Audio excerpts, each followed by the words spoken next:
going on, YouTube? And it sounds too good, I never trust it, man. Thank y'all for tuning in for another video. I'm gonna say that every time, bro. French Montana 100 with Chinks drugs and cheese 100. He said in the song, when it sounds too good, I never trust it. I heard that when I was, I think, 17, 18, when I first heard this song, because I was French Montana out. Mac and Cheese 3 just came out. Well, it been out for a while. It been out for a minute. But then I went from Mac and Cheese 3 to 2, 1, and he had the Coke Boy movement 1, 2, and 3. Then 4 came out. Man, I've been, everything that man be saying, I was just on it. But man, why black people can't stick together, dog? But I can't just put black people in a box. I can put all races in a box. Because I'm starting to notice now, when we once thought other races were sticking together, they not really sticking together. See, we think they sticking together because, who I can use as an example, Caitlin Clark, Angel Reese. Black folks are to the left with Angel Reese, and then the white folks are to the right with Caitlin Clark. But you got some people like me that likes both players. I like Caitlin Clark, I like Angel Reese, but I feel like Angel Reese needs to work on her fundamentals first as far as basketball. I don't know how the hell she made it this far without no fundamentals. But they seem to stand by the white, and then black folks stand by the black. Now I'm starting to see that everybody out for themselves at this point. There's no more, I'm gonna stand by you just because you white. You can have white neighbors, like right now, you can have white neighbors and won't say a fucking word to you, ever. You can have black neighbors that will never say speak a word to you, nothing, wave nothing. They'll look at you like you don't belong around here and keep on moving. I would think we all stick together. No, these times, everybody out for themselves. It's a battle royale right now for the whole world. Every man for himself. Every man for himself. So let me adjust this camera right here. So it's every man for himself right now, right? But as black folks, we like to put us in a box because we think we just that, even though we ain't. We just human beings like everybody else. Some people doing better than others. That don't make you no better than the other human. We all are human. We all sin. We all make mistakes. Let's get that understood. Even you Christians or you religious folks out there think y'all better than everybody else. Think because you got a little money, little car outside, nice little car outside, you think because you got little toys, you better than the next man. No. But the main reason why we don't stick together is because, like I just said, we can't stand to see somebody else doing better than us. It's just something about, we the biggest haters. Black folks are the biggest haters, bro. Everybody be hating, but some reason black folks be the biggest haters, bro. You can be smiling, happy, joyous, everything else, and the motherfucker say, why you smiling for? What you got to be happy about? You feel me? You see what I'm saying? You done bought you a new car. You ain't even told nobody you got you a new car. You just kept it low key. So you didn't say nothing. You pulled up in a new car. Everybody start whispering shit like, he got a new car. He think he better than everybody else. Like, how I think I'm better than everybody else? I just got a new car. Cars do get old. Cars do break down. I ain't better than nobody because I got me a new car, some new clothes, some new shoes. I got me a haircut. I'm not better than the next man. Just something you have to do as a human. I'm gonna just walk around with my hair nappy. That'll be all right, so you can talk about me. But you gonna talk about me anyways because I got a haircut. So which one you gonna talk about? You gonna talk about me not having a haircut? You gonna talk about me having a haircut? You gonna talk about the clothes I wear, the woman I like. We are our biggest haters, bro. We find anything to hate on. And like I said, if you a hater right now, a hater right now, your mama and daddy was a hater. They mama and daddy was a hater. That hating shit get passed down. It just don't start with you. That shit got passed down. That hating shit got passed down. You clowns that be hating on folks, it got passed down. It's a generation thing. So you sitting there talking about anything about somebody, what they wear, what they smell, what kind of cologne they got on, what kind of car they drive, what kind of women they interested in. They like big girls. You got something to say about that. They like small girls, skinny girls. You got something to say about that. And especially you with a white woman, they got something to say about that. If you ain't with somebody else in your race, they got something to say about it. You hating, dog. Even though you may think you doing service and letting that brother know, hey, you should stick what you got going on. You should bring back to the community. We can't never bring back to the community because, for one thing, let's say we had Black Wall Street, black folks, a whole street, like a main street of black businesses. There's a few things gonna happen. price is gonna be higher than the motherfucker that's down the road somewhere else selling the same thing. So we as black people, what we're gonna do? We're gonna go to the cheapest thing. Two, we can't stand to see somebody else business do better than ours. So you got a whole street full of businesses, and today's time, it won't last. Maybe back then when we ain't had nothing, we ain't had social media, everybody was walking to the store. Things was different then. But now things are, even when the internet came about, even then, if we had Black Wall Street in the 90s, it would be no more. It was shut down because people don't want to pay a little extra for the service or the products. I wouldn't either. You go tell that job to pay us a little bit more so we can support your business. We can't support your business because we going to work every day at the same job. So you want us to support your business, but you know how much we making. You expect us to pay all our bills, and then when we get the little extra bread, you expect us to come spend it on your stuff. You expect us to go over there and rock with you just because we got a little extra bread. No, bro, I'm finna go get what I need to get and keep my little money. I ain't finna keep running around trying to find out who's selling this, selling what. Them little cakes and pies you making, I can make that in my house. You know what I'm saying? Them little haircuts. Sorry, I cut my own hair, dog. Now I done grew mine out, but I cut my own hair because the prices instead of keep going up. Y'all raising y'all prices up, jobs are still staying the same, so therefore we at conflict now because y'all saying black folks don't want to spend money. No, we got enough to spend on, bro. You come spend one of these bills and then I'll spend some money with you. That's what you can do.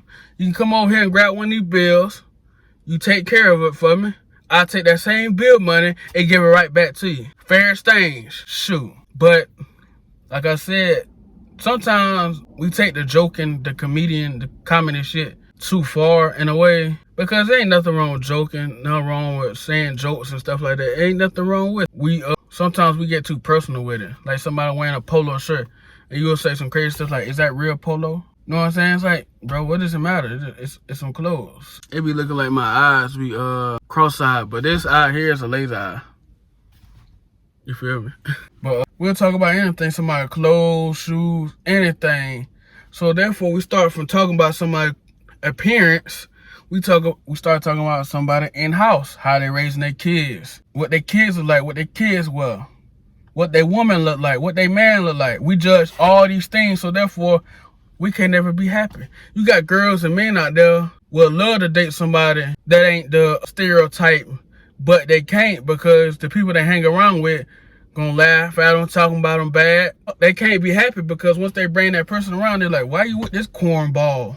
Who is this? He lame. We got people almost 30, 40 years old still saying that they lame. We still using they lame term 30, 40 years old. People are still doing that. People are still hanging around that high school clout. People older than me still doing it.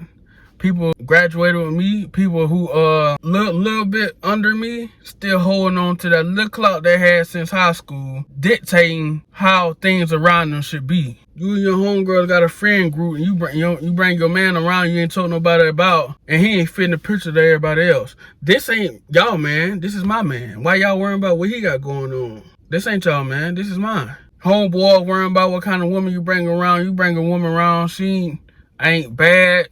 You want my woman to be bad, but you going through some bullshit because your woman fine, but you going through some BS, child support and all this other stuff because your woman fine. You mad at me for getting a okay looking woman with a great attitude, great personality. You want me to find me a dime, or I guess she can be a dime. You want me to go find one of those so I can be miserable like you. If I'm gonna be miserable, it better be about some finances. It better not be about how somebody treat me because she treating you wrong. So you want me to follow your footsteps and do the same thing. Man, she ain't bad enough, man. I don't know about all that. Meanwhile, back of your mind, you think you wish you had a woman like that. And back of your mind, you wish you had a woman like that because you know the woman you messed around with ain't ish. You wouldn't judge a brother for coming around with somebody conservative while you walking around with somebody who gonna be in everybody's face. In the club shaking tail, asking all kind of dude for drinks, looking for a certain type of motherfucker. You don't want to wear that jewelry all the time. You don't want to get your hair cut and shit all the time. You got to keep up this appearance because if you don't, them folks ain't going to rock with you. We can't stick together because we at odds with all these different things, appearance, clothes, money, shoes, cars, house. It's like we just all competing against each other. It's like it's just a race. Who's going to get the most shit? When in reality, you can get to a beat up house and you have your bank account on swole and you be the main one winning. But we can't do that. It don't look good. Y'all wanna know something, man? I never bought a pair of Jordans. Never. I never bought a pair of Jordans. I bought LeBrons. I bought Nike free runs. I don't even know if they still make free runs, but y'all know what I'm talking about, man. I had some Arctic Camel free runs, man. Them motherfuckers was like 180, 200 bucks. So we care about Jordans. We care about Timbs. We care about, now it's getting to the point they caring about designer clothing, where you can go to City Gear or something and get the same clothes styled up, same look, same everything, different name, but it ain't got purple on it. It ain't got what they call these jeans. I don't even know what they rock now. Chrome hearts, garbage. Man, give me some Levi's and t-shirts and some fresh shoes. Man, simple, clean, smell good, straight to the point. I ain't gotta wear all this goofy ass shit, looking like a goddamn video game character, just to impress y'all motherfuckers. Y'all wearing that goofy shit to impress a motherfucker that don't like you. Y'all motherfucker, bro, y'all wearing pants with bell bottoms on the bottom. Y'all wearing pants that the jeans stack up on the bottom. What grown motherfucking man gonna wear some jeans that stack up on the bottom? Cause they cool. You will never catch a motherfucker wearing that shit 10 years ago, bruh. Now they wearing it.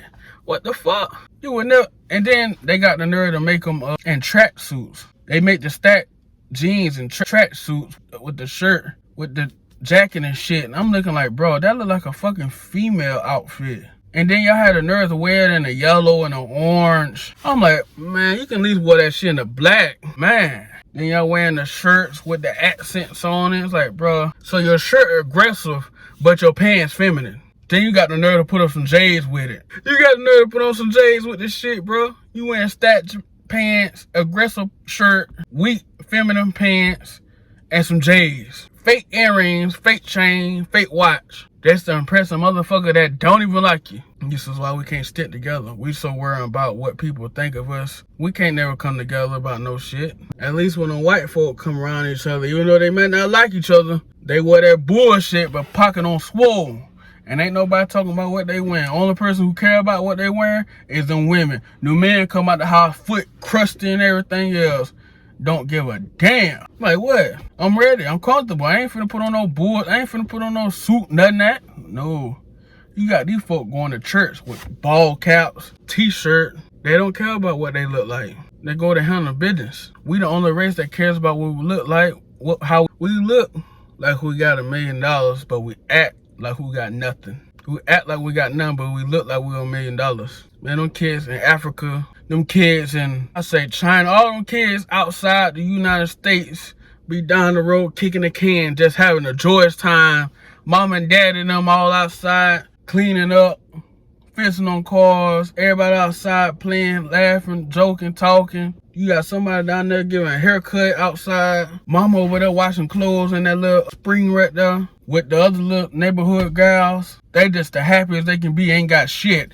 Here we are, we look like $1 million and we pissed off. Man, we can't stick together, dog. We worry about the wrong shit. There's no revolution. There's no bigger message. Then we listen to people that be on the bullshit. Al Sharpton, Dr. Umar, Roland Martin. We listen to all them guys with the bullshit thinking they for the black folks. Them boys collect the check and say, fuck y'all. All them dudes worry about is a paycheck and they telling you, fuck you. They ain't for the black people. They know black people are hopeless. Black people looking for respirations. What they call that shit? Yeah, respirations. I think that's the word. They looking for some guidance. They looking for somebody to come save them. They waiting for the Jesus Christ to come down from the sky and go ahead and send them up to heaven. That's what they waiting on. I meant to tell you, you're going to die before that happen. Because any day now, you're going to be dead and gone for that even happen. Even if happen, because it may not happen, because we'll destroy the world before it even happen. We'll destroy the whole world before it happens. Everybody, not just black folks, everybody will destroy the world before it happens. So we can't stick together, dog. It ain't nobody's fault. It just one person's mouth turns loose and we can't stand to be talked about bad. We can't take constructive criticism. If somebody said, man, our shoe was dirty that day, we can't handle it. We gotta go buy a new pair of shoes. Just to show somebody, hey, look, my shoes, I got some clean shoes on today. Ain't no scuff marks, they real, they ain't fake. We worrying about the wrong shit. That's why we can never stick together. We worrying about the wrong things, dog. That's why we can't stick together. Women, cars, clothes, shoes, parents. Y'all be trying to flock to the dude who got all those things and don't give a F about you. He's supposed to get back to the hood. He the big dog. He ain't getting back shit. He'll go to the hood, go to the clubs, and take his ass back to his suburban house out in the fucking boondocks somewhere. He live in the hood with y'all? No, he don't. No, he don't. The man got a family somewhere. He just hanging out. His name popping. His wife may come out, hang out every now and then too. She'll get dressed up and come out every now and then. Y'all know who I'm talking about. Y'all know them folks who mama and daddy name rings still in the streets. And they go out every now and then. They'll pop out together. Yeah. You thinking they for the black folks, they ain't for y'all, man. Them folks go back to their little plush, little lifestyle and say fuck you. So tell me what I know, bro. I've been black a long time, dog. I kept my eyes and ears open for a long time, kept my mouth shut on things I seen coming up and still do see to today. And it's starting to spread out to other races. That's what it's starting to do. It's starting to spread out. We was the only one caring about what we look like and caring about the wrong ish. Now it's starting to spread. Everybody's starting not to care about nothing but what they look like, what people think of them. Well, I don't like him because he said something about my shoe had a little scuff mark on it. Man, fuck that dude. But they care about different things. They care about what kind of house they in, what kind of cars they pull up in. You got people getting brand new cars all the time. That's what they care about. We care about appearance as far as clothes, shoes, and money. They care about house and cars and toys. And then the other folks care about horses, cowboy clothes, who cooked the best food, who got the best beer, or fucking Modelo's or Heineken. All right? Peace, man. That's a message for today, man. Holla back.